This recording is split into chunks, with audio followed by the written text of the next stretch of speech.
abbiamo deciso, non senza interno travaglio, di esprimere un voto di fiducia a questo Governo.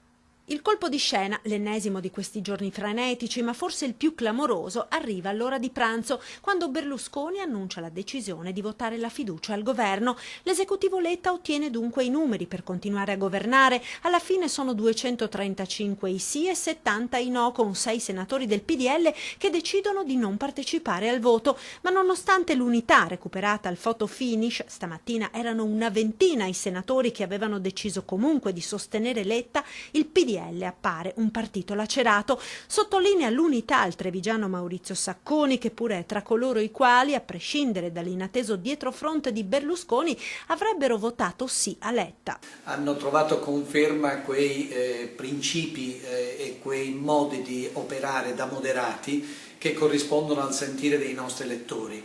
Io ho ricevuto molte sollecitazioni da cittadini ed associazioni del territorio trevigiano e veneto affinché sostenessimo la governabilità, e oggi con l'unanimità hanno vinto sia Berlusconi che Alfano, ma con loro gli italiani.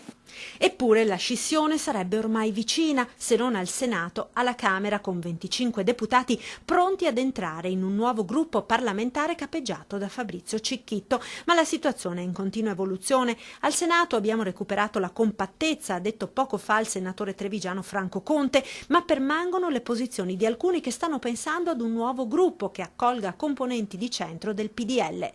Questa sera è in programma una nuova riunione che potrebbe sancire la nascita da una costola del PDL di un nuovo movimento di moderati del partito. Di certo il clima è incandescente e mutevole, anche perché c'è ancora in ballo la decadenza di Berlusconi da senatore e le carte in tavola potrebbero cambiare ancora.